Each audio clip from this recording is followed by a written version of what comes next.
I think the main thrust of the discussion today was to be about a Catholic perspective on Easter and the Easter season and so forth. And again, it's one of those, universally held Christian periods of time that does have little individual, facets to it with respect to different Protestant faiths and the Catholic faith and so forth. So I just wanted to give everybody a practicing Catholic's take on what Easter means to me, in other words, or means to us and hopefully all of us. So we obviously take Lent, a period of preparation, very seriously, and I understand that a lot of Protestant faiths are beginning to get back into Lent, as it were, as a period of Christ went through the time in the desert. He was talked to by Satan and tempted and so forth, but he went through a period of deprivation and self-denial, by historical standards, 40 days and 40 nights. So that's where our period of Lent comes from. It's a time of self-denial. So if you wonder why Catholics give up chocolates or give up beer or don't eat meat on Fridays and Ash Wednesday. And in most parishes, I know there are only two absolute days, Ash Wednesday and Good Friday. Some parishes, depending on the parish priest and the archdiocese involved, will, have you not eat meat on every Friday during Lent. So, but we get the rest of the time off, the rest of the year off, so that's pretty good. Actually, it's kind of a good time to engage in some healthy eating as you all down your pork, and I apologize for, if I'm drooling and so forth here this morning. But no, actually, it's a time, like I said, just a simple thing, a symbolic thing that we as Catholics take, a lot of pride in, but also a lot of meaning in. And it's just one little way of denying ourselves something that normally we partake of, and we realize, like I said, it's a small sacrifice, but yet it's a symbolic sacrifice. And some of us go into, multi-denials here. We don't eat chocolate or meat or have beer during Lent or whatever. But part of not only is self-denial, but also positive. In recent years, with the Catholic Church's evolution, we also try to pick things that we will do positively for a change. So, we may try to smile at everyone we meet on the street. We may try to let people out into the street in front of us. We may, want to abstain from honking our horn, nearly as much, and getting angry and all those sorts of things. So it can be Lent can be a true positive experience. So it's a period of time, like I said, that's very special to Catholics, and I think is becoming more and more special to non-Catholics as well. And then, of course, we started last night with what we call the Easter Triduum, which is the 3-day period prior to Easter, Christ's resurrection. Last night, of course, was Holy Thursday, the Last Supper, a time that we celebrate as really the beginnings of the important core of both the priesthood. Basically Christ anointed the apostles as his first priests. They were the ones who are going to carry on after him, after he was gone. And of course he knew that he was going to be gone in a matter of 24 hours or so. It's also a time that the concept of the Holy Communion, the body and the blood of Christ, began its origins, and that is sharing in the body and the blood of Christ, what we call Holy Communion. So those are two important traditions that grew out of a single day, or in this case a single night. You can look back a little further to our Palm Sunday, last Sunday, and that was when, of course, Christ made his entrance into Jerusalem. And he was lauded, as a king and savior, and, all the palms laid out in front of him as he rode the donkey into Jerusalem. And, we have that, kind of kicking off Holy Week, if you will.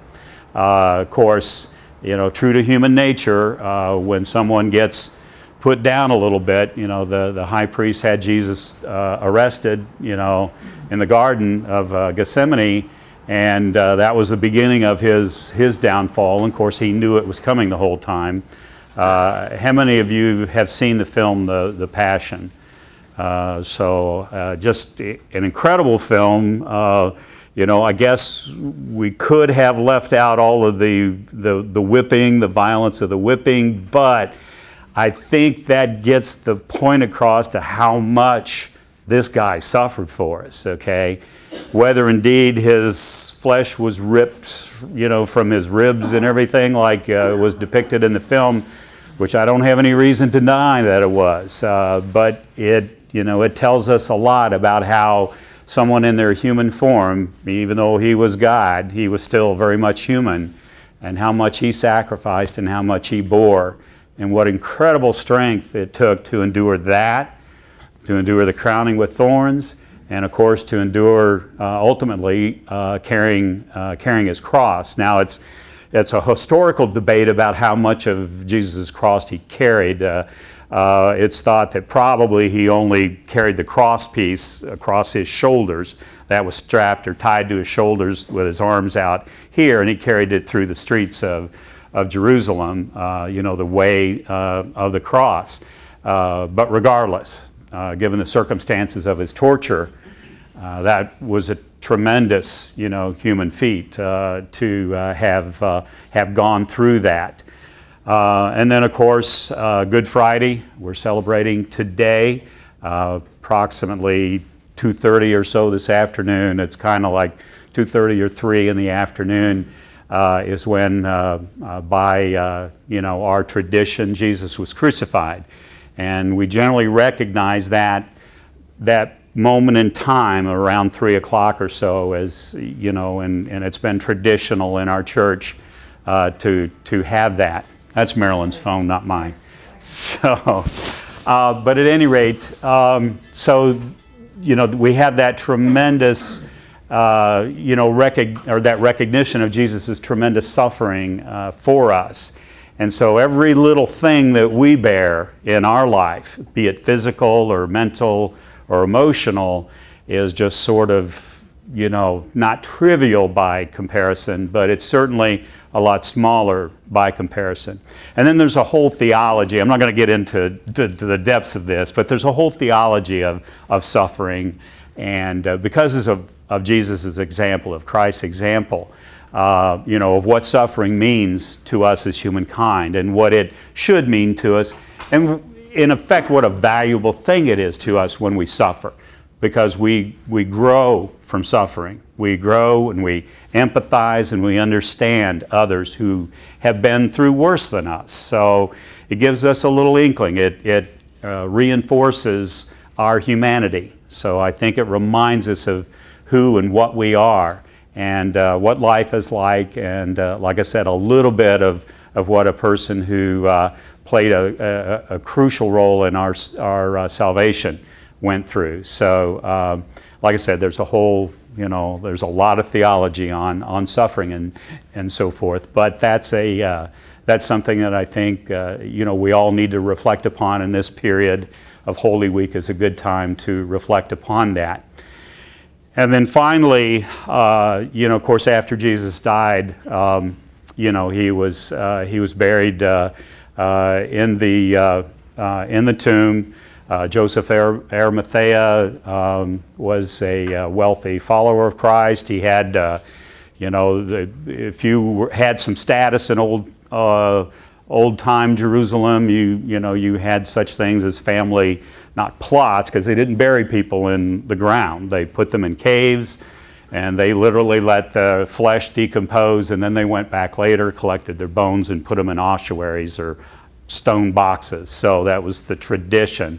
And of course, there was all this controversy a year or so ago about whether Jesus' ossuary was found, which of course would negate, our concept of Jesus, rising from the dead and so forth. But, there were a lot of people named Jesus in those days. And so and even, people, named Jesus who had brothers named John and James and so forth. So it's hard to say, what took place there. But I think our faith has taught us that Jesus indeed was entombed and did rise again on the third day, on Easter morning.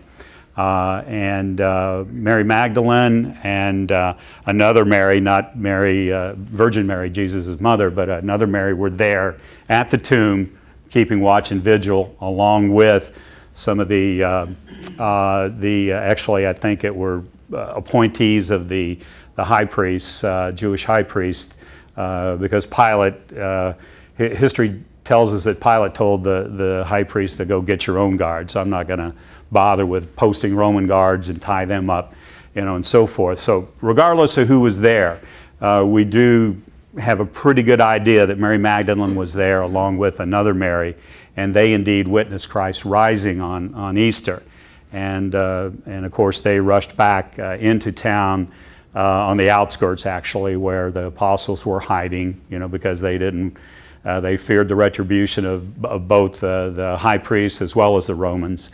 And so they came back with the good news of Jesus' rising from the dead, which of course everyone who has a Christian faith, takes and puts in their heart and their soul, and that's what guides their life. We believe that Jesus rose from the dead, and at some point in time we will as well. We will have an existence, that will be forever. I mean, that's our faith. Is that one of these days we'll see family members and friends who have passed before us, and whatever form that takes, will, like I said, I'm basically a very spiritual person, so I've yet to work out the exact of that, but it's kind of one of those things. You're taught the traditions, and then you kind of go through and you learn, and you teach yourself about eternal salvation and eternal existence, and then you try to square that with your scientific. And of course, as a scientist, as a physician, I sort of have worked through a lot of these things, and it all fits pretty well to me. I mean, like I said, I just am incredibly amazed at Jesus' endurance, and I think that's nothing short of God-given, that he had the strength to endure his torture and his death. And like I said, I believe in the metaphysical, the rising of Christ, and his setting an example in another way for us, and teaching that we do have an existence beyond this one here, where we're sometimes miserable, sometimes joyful, but nonetheless all human like he was. And I believe the promise of salvation, and the promise that we do have an existence waiting for us that is going to be nothing short of joy, total joy. So like I said, we get little inklings here on earth of joy, the birth of a child, the winning of a championship football game, or different things in our lives that bring us a feeling and just a little inkling, just a little glimpse of what I believe is a great reward and a great existence for all of us. So at this point, I think I'll kind of finish it off here and just ask if there are any questions or any points of discussion anybody wants to bring up. I'm totally open. What time is it? Are we